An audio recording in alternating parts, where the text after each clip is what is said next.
जय श्री हरि। नमस्कार दोस्तों, आपका अपने सुनीता भक्ति चैनल में स्वागत है। भगवान श्री हरि विष्णु व माता लक्ष्मी की कृपा सदैव आप और आपके समस्त परिवार पर बनी रहे।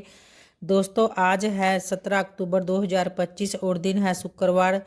तो आज है कार्तिक मास के कृष्ण पक्ष की रमा एकादशी। तो आप सभी भक्तों को रमा एकादशी की हार्दिक शुभकामनाएं। रमा एकादशी जो भगवान श्री हरि विष्णु को समर्पित है। इस दिन भगवान विष्णु व माता लक्ष्मी की पूरे विधि विधान से पूजा करने से घर और जीवन में सुख समृद्धि आती है। तो आइए दोस्तों, आप इस वीडियो में आज सुनने वाले हैं रमा एकादशी व्रत की कथा। तो आइए प्रारंभ करते हैं। धर्मराज युधिष्ठिर कहने लगे कि हे भगवान, कार्तिक कृष्ण एकादशी का क्या नाम है, इसकी विधि क्या है, इसके करने से क्या फल मिलता है, सो आप विस्तार पूर्वक हमें बतलाइए। भगवान श्री कृष्ण बोले कि कार्तिक कृष्ण पक्ष की एकादशी का नाम रमा है। यह बड़े बड़े पापों का नाश करने वाली है। इसका माहात्म्य मैं तुमसे कहता हूँ, तो ध्यान पूर्वक सुनो। हे राजन, प्राचीन काल में मुचुकंद नाम का एक राजा था।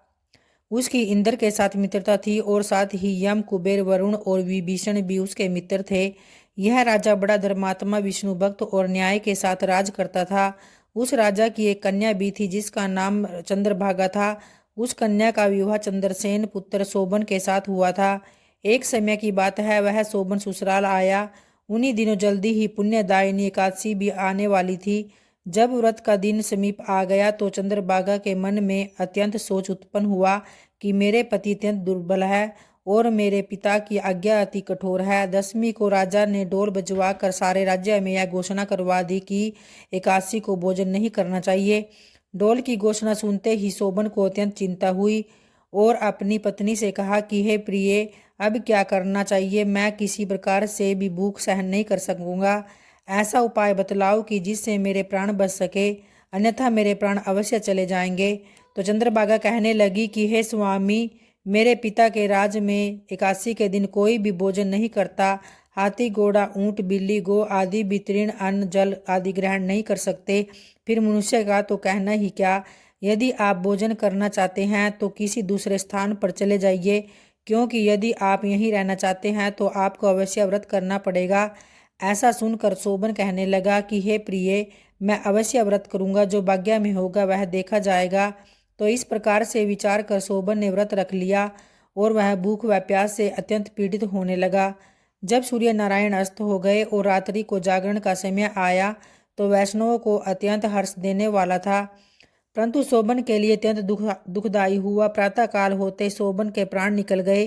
तब राजा ने सुगंधित काष्ठ से उसका दाह संस्कार करवाया, परंतु चंद्रभागा ने अपने पिता की आज्ञा से अपने शरीर को दग्ध नहीं किया और शोभन की अंत्येष्टि क्रिया के बाद अपने पिता के घर में ही रहने लगी। रमा एकादशी के प्रभाव से शोभन को मंदरांचल पर्वत पर धन धान्य से युक्त तथा शत्रुओं से रहित एक सुंदर देवपुर प्राप्त हुआ। वह अत्यंत सुंदर रत्न और वैदुर्य मणि जडित स्वर्ण के खंभों पर निर्मित अनेक प्रकार की स्फटिक मणियों से सुशोभित भवन में बहुमूल्य वस्त्रभूषण आदि छत्र चंवर से विभूषित गंधर्व और अप्सराओं से युक्त सिंहासन पर आरूढ़ ऐसा शोभायमान होता था मानो दूसरा इंद्र विराजमान हो।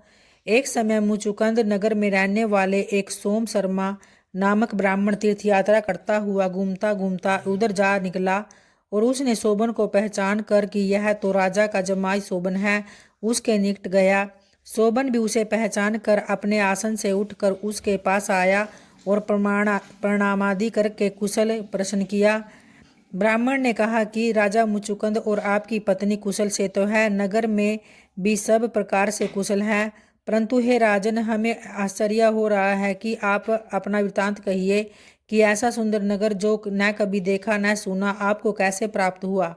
तब शोभन बोला कि कार्तिक कृष्ण की रमा एकादशी का व्रत करने से मुझे यह नगर प्राप्त हुआ, परंतु यह स्थिर है, यह स्थिर हो जाए ऐसा उपाय कीजिए।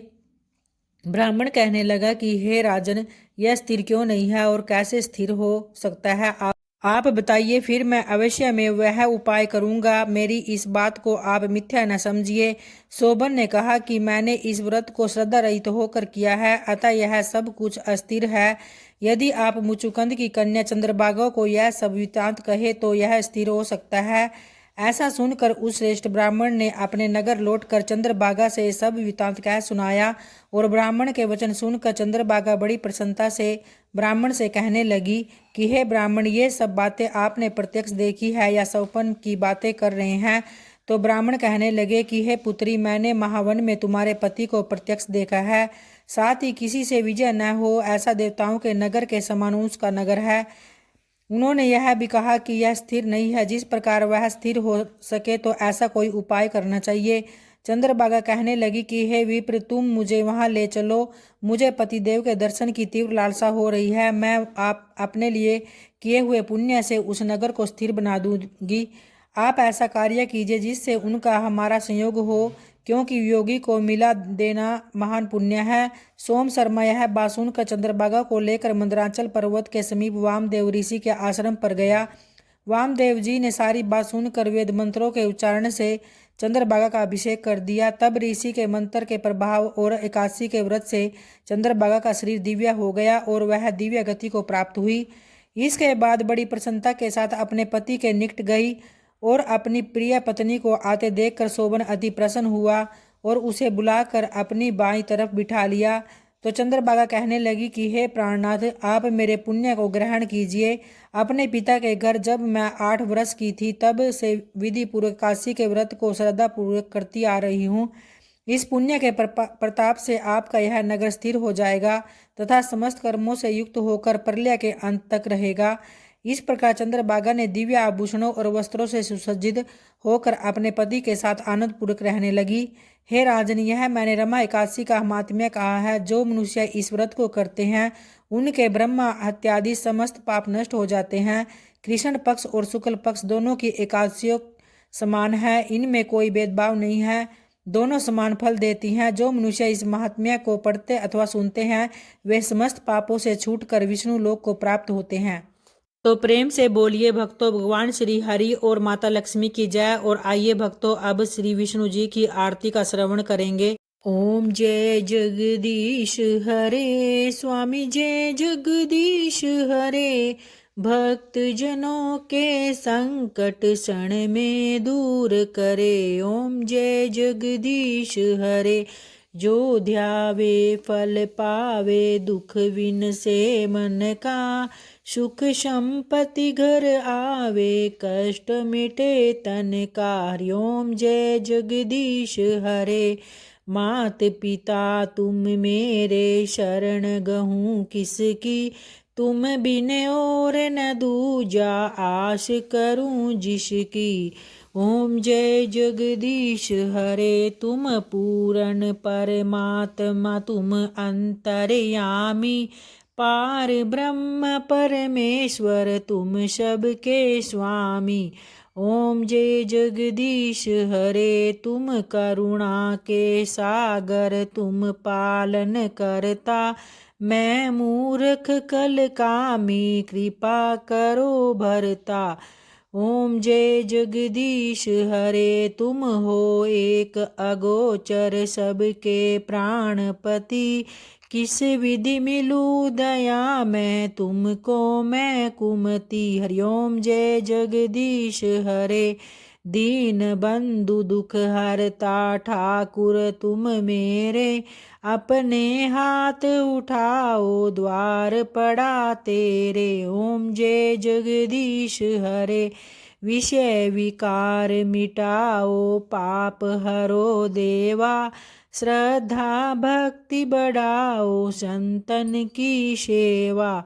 हरि ओम जय जगदीश हरे, तन मन धन और संपत्ति सब कुछ है तेरा, तेरा तुझको अर्पण क्या लागे मेरा। हरि ओम जय जगदीश हरे, जगदीश्वर जी की आरती जो कोई नर गावे, कहत शिवानंद स्वामी, मन वांछित फल पावे। ओम जय जगदीश हरे, ओम जय जगदीश हरे, हरि ओम जय जगदीश हरे। जय विष्णु प्रभु की।